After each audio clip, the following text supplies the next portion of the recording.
Hi and welcome back to my channel. Lately I've been reading some TikTok books and I thought it was about time that I tried ranking them. The concept of TikTok books can be a bit vague, so these are just books that I've discovered through TikTok or Instagram and that are hugely popular. We're starting with the books that I didn't like and then we're moving onwards towards the books that I really enjoyed. And maybe the easiest book to place on this list is the one that I like the least, and that is Hamnet by Maggie O'Farrell. So this one is about Shakespeare and the loss of his son.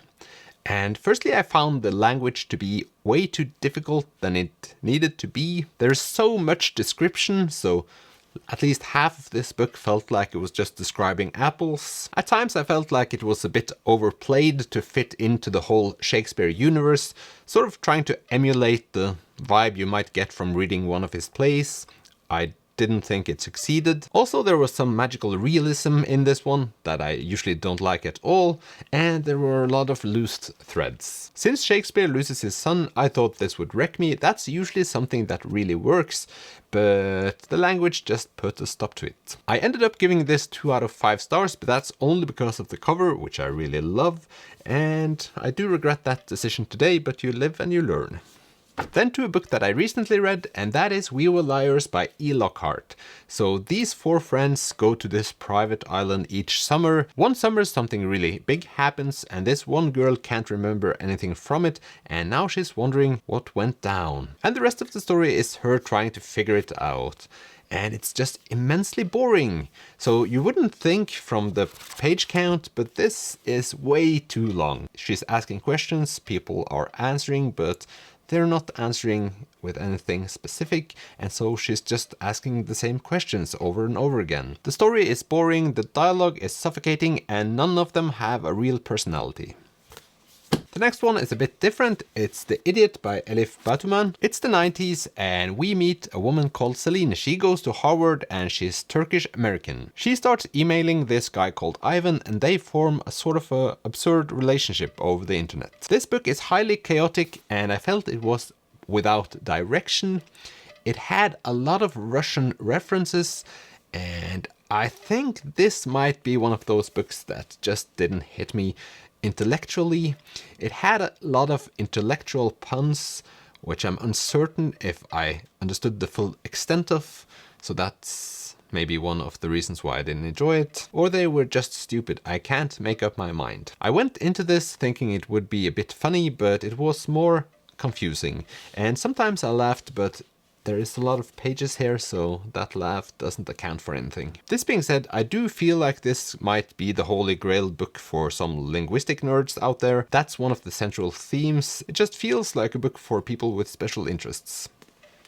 Now over to the books I thought was okay, and the first one is Eleanor, Oliphant is Completely Fine by Gail Honeyman. The caption on the back says, Eleanor Oliphant is happy, she doesn't miss anything, except maybe from everything. I feel like that says it all.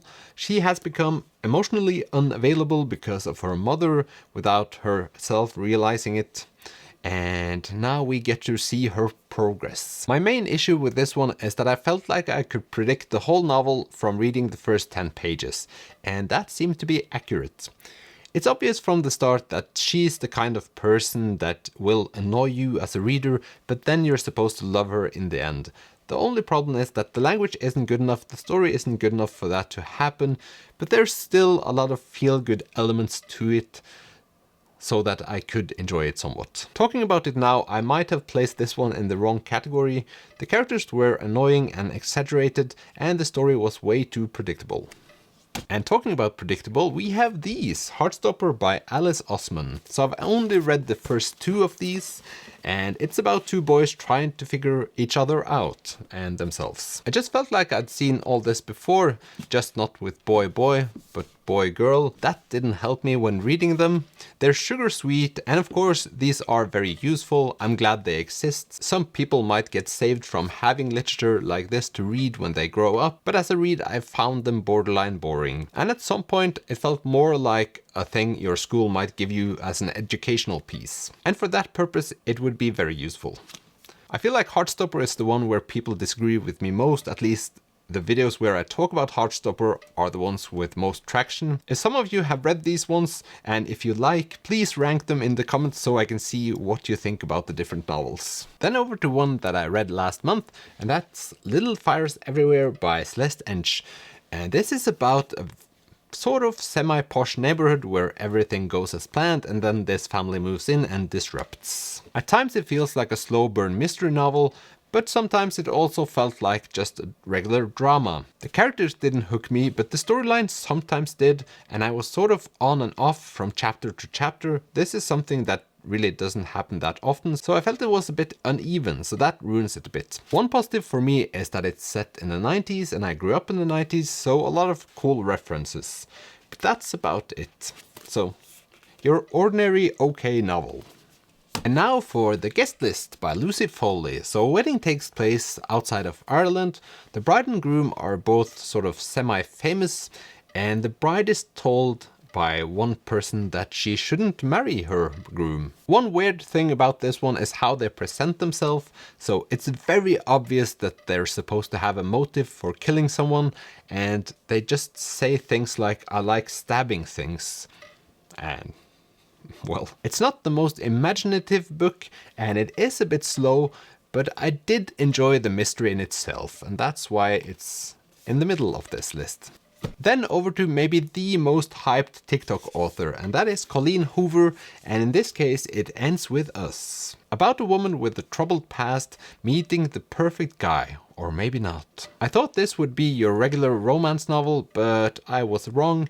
I didn't know what I was getting myself into. It starts out like a romance and ends with drama.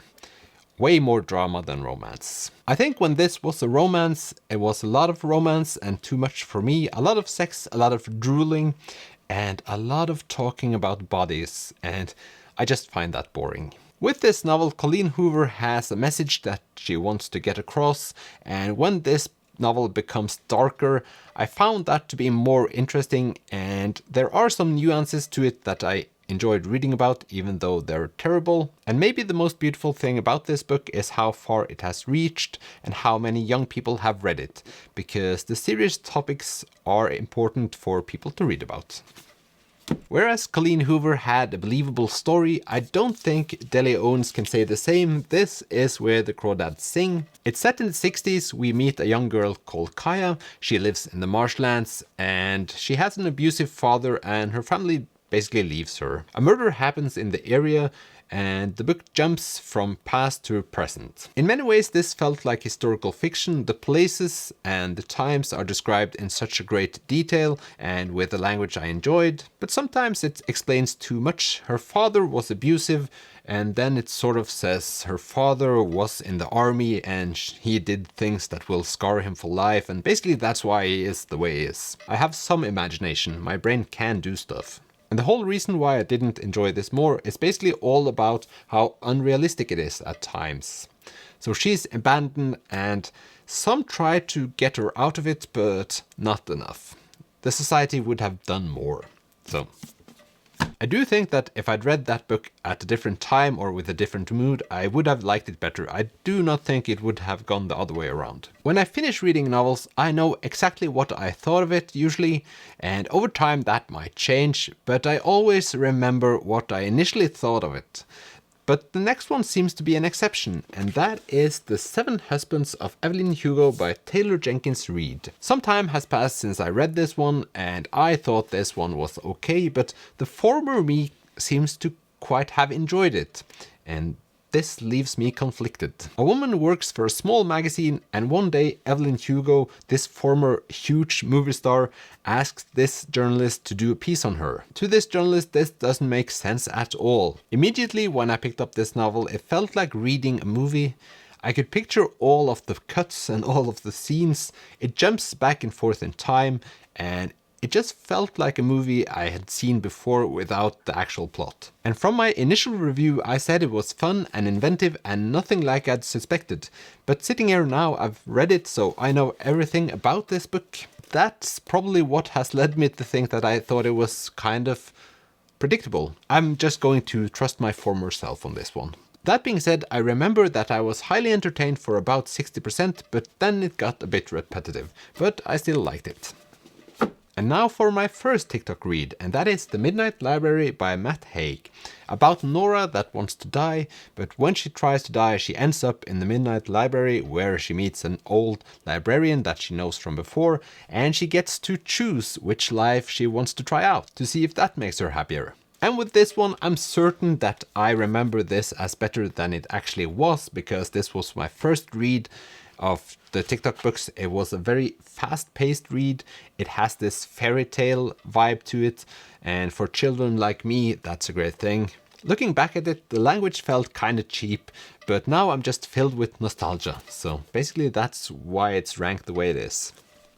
From my first TikTok novel and over to my first TikTok audiobook, and that was A Court of Thorns and Roses by Sarah J Maas. Feyre is a poor girl living in the woods together with her father and her two sisters. One day she accidentally kills this fairy, and in return a high fairy comes and abducts her. It's basically the Beauty and the Beast mixed with some 50 Shades of Grey. Together with The Midnight Library, this one is sort of in between the books I thought was okay and the books that I really enjoyed, and the reason is probably that the audiobook recording for this one is exceptional. I immediately fell in love with this girl sitting in the mist killing creatures. Also, the whole thing is kind of like a fairy tale. She has two evil sisters and her father has a poor health. She is this one protagonist that can help them all but doesn't get the credit that she deserves. And those aren't the only Disney references you'll get when you read this novel, and I didn't mind that. It also has some twists and turns that I enjoyed, but at some point it became a bit slow. I prefer it when Feyre is the badass girl going out and killing stuff. That's my favorite thing about it. But I have heard that the next novel in this series is even better, so I will read that at some point. And now for the last segment on this list, the books I truly enjoyed. And the first one is The Fault in Our Stars by John Green. Boy meets girl at cancer support group. They find out that they enjoy each other's company. I've probably said this about 100 times by now, but the characters. They are 17 years old, I think, and they're quirky and fun.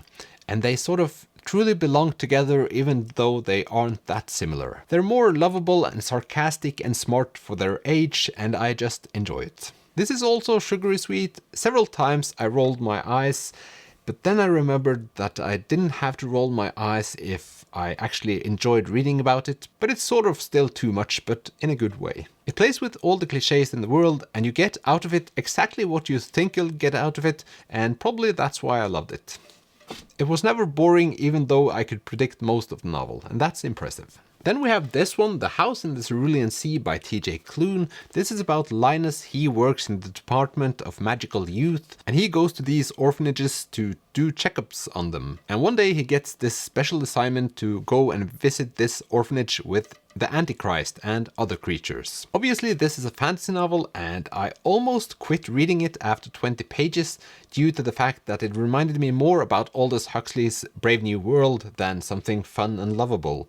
And well, that's one of the points in this one, I guess. The story is unusual and inventive and extremely feel-good, so this is basically what I want to get out of my TikTok books. Hadn't it been for the intro, this would be a clear 5-star. From fantasy to mystery, we have The Thursday Murder Club by Richard Osman. In this one we meet 4 older people in a retirement village in England. They try to solve old crimes, and suddenly they're in the middle of one in real time. I often repeat this on my channel with different wording, but it's important for me to feel like I'm a part of the novel physically, so if this was supposed to be a 5-star, I need to be placed into this retirement village, and I truly felt like I was one of those people sitting there solving crimes with the gang, and I just loved it. The thing I would say that differentiates this novel from the rest of the books today is the fact that it had these vulnerable main characters. They all have their flaws. You just feel like you get close to them. It has this sentimentality to it, growing old, losing friends, and you feel like you get to know them on a very different level than all of the other characters in the other books, I feel. And it's just something about how it's written that makes me just deep dive into it. At the same time, these characters have a lot of dark humor on their own behalf, and that just makes it even better. So truly love this one as well. And now over to something completely different, and it's The Song of Achilles by Madeline Miller, an adaptation of Homer's Iliad, and it focuses on the relationship between Achilles and Patroclus. And I must say that few books have made me more emotionally invested in it than this one. And I have no idea why. I'm still struggling to find out what it is about this one that draws me into it. Is it the historical aspect, or is it the fact that Madeline Miller has taken these characters from real life and fictionalized their relationship and made them feel like the best boyfriends in the world? I don't know, it's the mix, but I felt like those two people were the most perfect couple ever, and it doesn't make any sense to me. And of course it's not just love, it's also war and heartbreak. This novel has it all, and I'm just going to put it down now and say that I truly loved it, but I'm not quite sure why. And we'll continue down the love path. The next one is Normal People by Sally Rooney. Two young people from very, very different backgrounds fall in love and have problems. And the reason why this one is here is easy. It's the most real love story I've ever read. They have stupid problems, they have stupid solutions, and they struggle to explain why they love each other, but they do. And you're sitting there on the sideline just enjoying the process while trying to yell at them to act differently. It's the kind of novel that I'm glad young people read to realize that they're not idiots, or just to realize that everyone else is also an idiot. And now for my favorite book last year, and that is Beartown by Fredrik Backman. So he has obviously become one of my favorite authors, and this one is about a small place in Sweden and their hockey team, because everything revolves around this hockey team. Fredrik Backman writes in a way that makes you feel that you know every emotion that the people in this novel has. It's not about hockey at all, it's about a community that's struggling and everyone's trying to find their way. There's so many people, stories and fates in this one, and you're rooting for almost all of them, but the ones you're not rooting for, you are just despising. And that's what he wants, and that's what he manages to do, and that's why it's here. I'm not into sports at all, and it amazes me that he can write a book about hockey that isn't about hockey at all. So this is my favorite. So these were my TikTok books ranked. Please get into the comment section and argue with me.